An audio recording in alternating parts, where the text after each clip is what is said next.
Olá!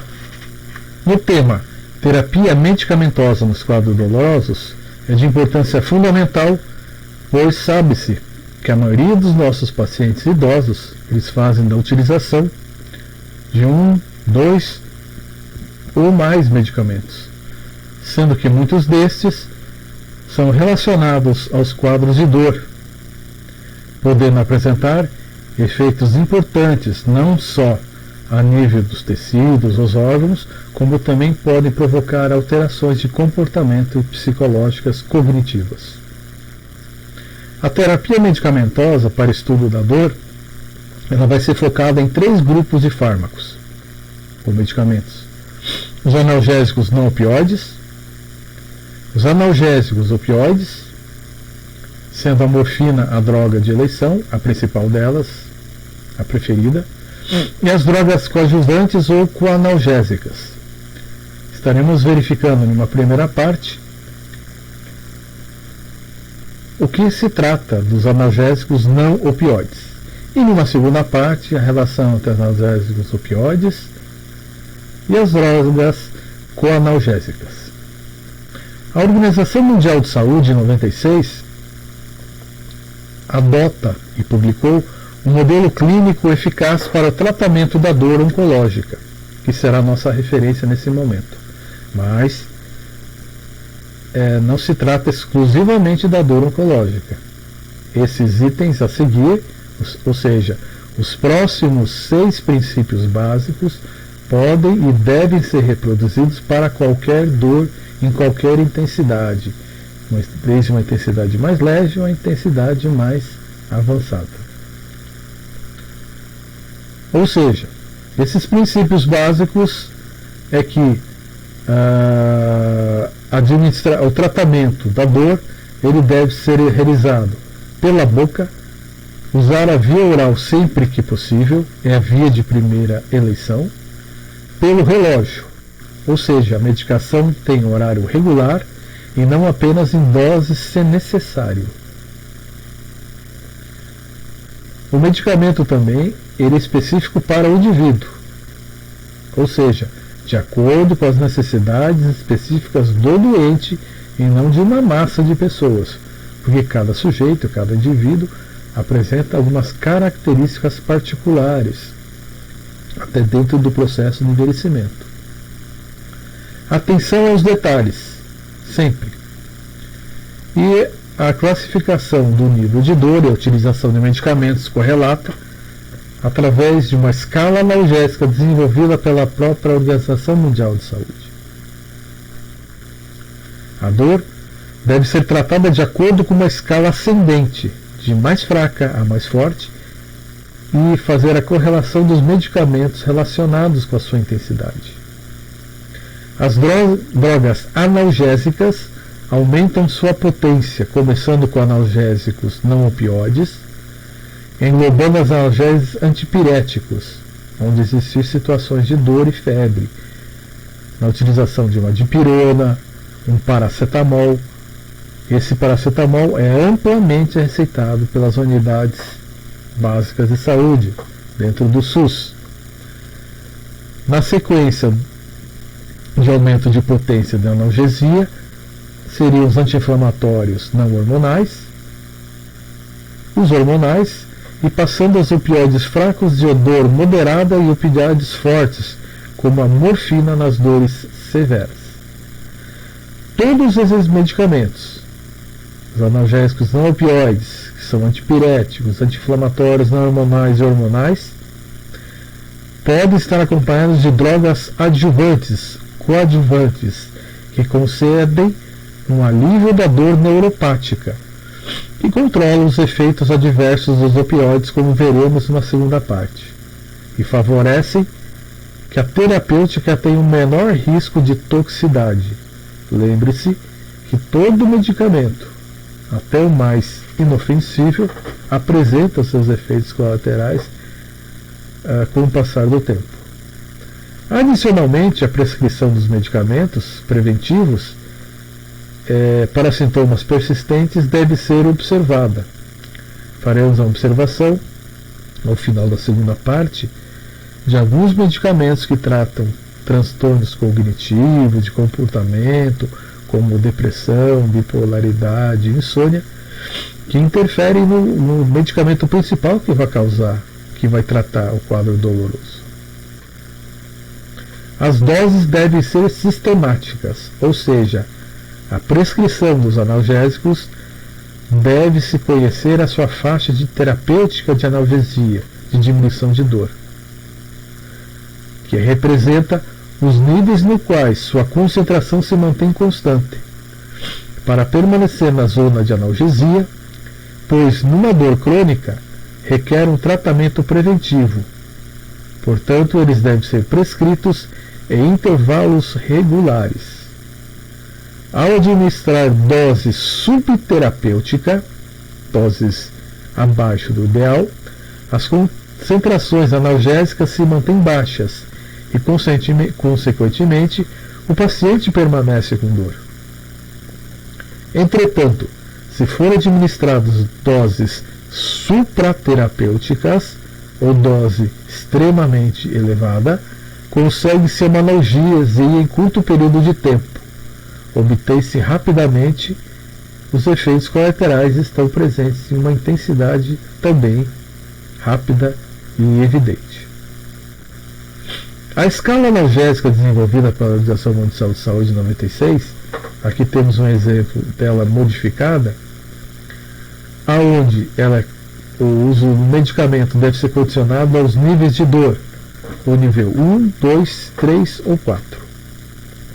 Importante frisar que, apesar da utilização do medicamento num desses 4 níveis, é sempre importante a atenção da família em relação aos efeitos colaterais que podem ser advindos aos medicamentos de dor ou a junção de vários medicamentos, um suporte emocional específico para a situação, porque existem, como vocês sabem, a dor subjetiva, a dor que ela não tem alteração nem física e nem alteração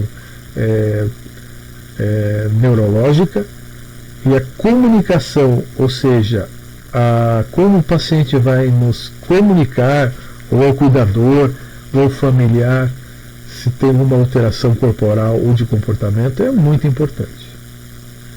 Nesse sentido, na escala analgésica, o primeiro degrau, ou o primeiro nível, uma dor leve, sendo utilizado para essa situação, que tipo de medicamentos?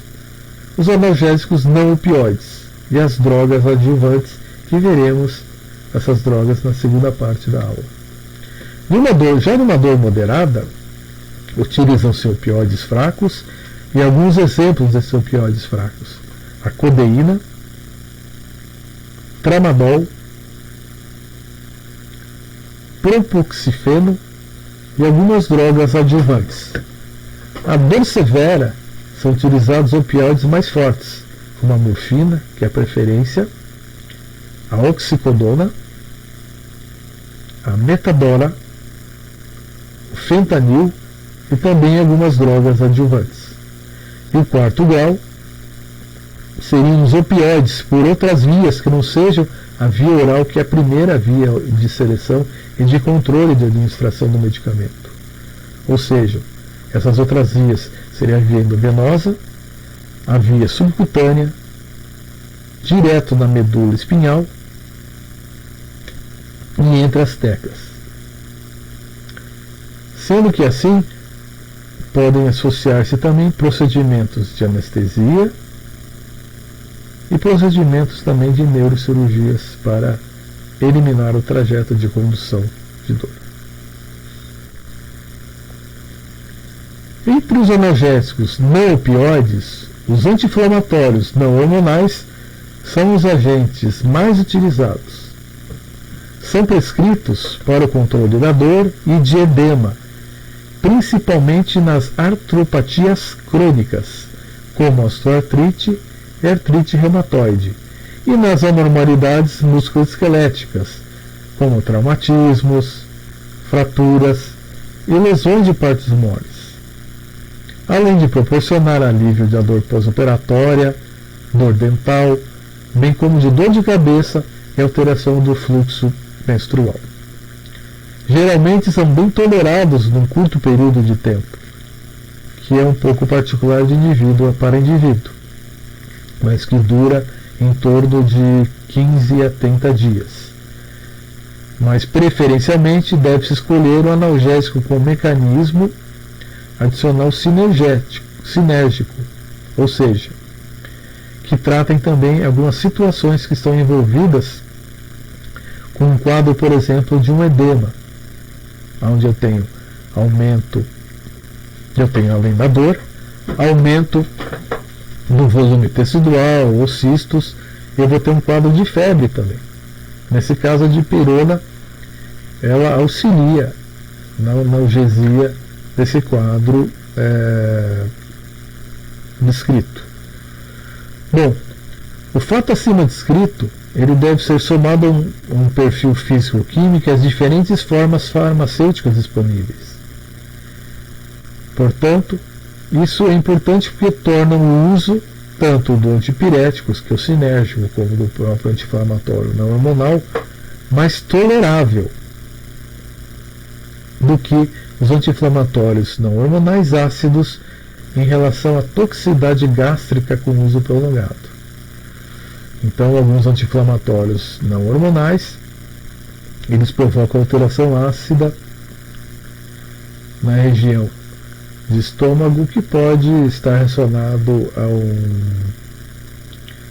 a uma ulceração ou uma ferida dentro da parede do estômago.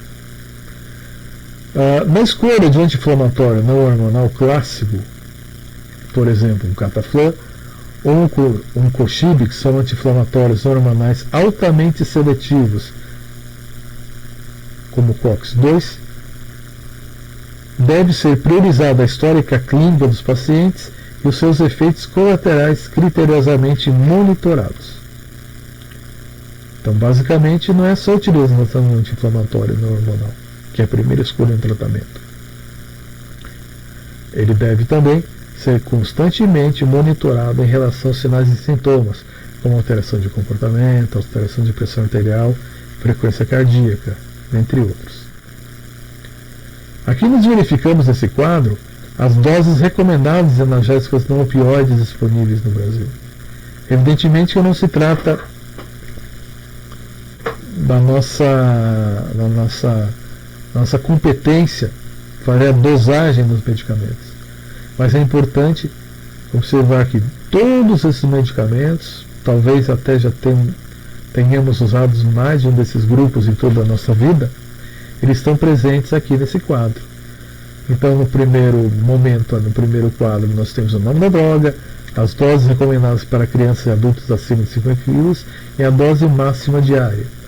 Então, encontramos até medicamentos que vão tratar um processo inflamatório leve, mas que tem um quadro de febre ou inflamatório importante, como a dipirona e o paracetamol, o diclofenaco, que é o nosso conhecido Cataflã, o tenoxicam, cetoprofeno, peroxicam e mesolida meloxicam, que são anti-inflamatórios não hormonais de uma geração um pouco mais avançada que o diclofenaco, que é o nosso Cataflã. E o heterocoxib, que é o anti-inflamatório que tem menos efeitos colaterais dentre todos os outros. Entretanto, o seu custo é um pouco proibitivo, um uso a médio e a longo prazo.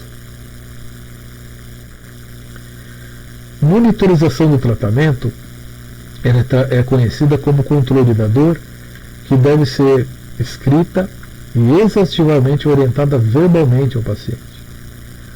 Uma prescrição controlada ajuda no controle de uma dor severa e falha porque as receitas foram escritas com uma letra ilegível ou porque o paciente não recebeu a adequada orientação. Então, sempre reparar se a prescrição corresponde ao medicamento que foi entregue a esse paciente, tanto no Sistema Único de Saúde ou como nas farmácias. Quanto mais fácil for o regimento terapêutico, maior a possibilidade do seu cumprimento. Alguns desses medicamentos eles apresentam cores diferentes, o que ajuda na comunicação e orientação diária para alguns pacientes que não guardam o nome dos pacientes e associam que deve tomar um comprimido amarelo, verde, o azul, o branco, o grande ou pequeno, com uma hora do dia. Entretanto, é importante observar que, principalmente na utilização de alguns medicamentos que têm pigmentos, cores, amarelo, azul, verde, não o branco que não tem pigmento nenhum, eles podem provocar, com o uso frequente durante vários anos, em algum momento da vida do adulto ou da criança, mas principalmente do adulto e do adulto idoso, processos alérgicos. Sendo assim, todo medicamento que tiver, por exemplo, um pigmento amarelo, aquele idoso não pode fazer uso daquele medicamento. Então tem que fazer uma substituição do medicamento. O medicamento também ele tem várias formas de apresentação: comprimido, pastilha, cápsula, em soluções, gotas. E é muito importante que o doente, né, o que necessita tomar medicamento, ele tenha uma via de acesso oral que lhe seja melhor. Então, o mesmo medicamento, para uma criança, por exemplo, um cataflã, é mais fácil você fazer a administração oral através de gotas, não através de um comprimido, por exemplo, e assim por diante. Pode-se adicionar algumas essências. Por exemplo, num medicamento que trata dor, analgésico opioide, que é a morfina, pode ser adicionadas algumas essências de laranja ou de menta, para que seja a carbamazepina, que é o medicamento que vai tratar de distúrbios de comportamento como depressão. Essas essências elas aliviam o gosto amargo desses medicamentos, sendo mais palatável, mais agradável de fazer a utilização desses medicamentos. Dentro do possível, limita-se a prescrição a 4 ou 5 medicamentos. Ok? Muito importante isso. Limita-se a prescrição em 4 a 5 medicamentos. Mesmo assim, já considera que é um quadro significativo, mais do que 3 medicamentos. Pois, quanto mais uso prolongado dos medicamentos esse paciente adulto ou idoso vai fazer, mais efeitos colaterais ele vai apresentar no seu corpo. Evitar o retardo no tratamento da dor, ou adiar o tratamento da dor, utilizando doses resgates durante a utilização dos opioides, não usar placebos e manter constante comunicação com o paciente e sua família são outros cuidados no tratamento sintomático que devem ser lembrados.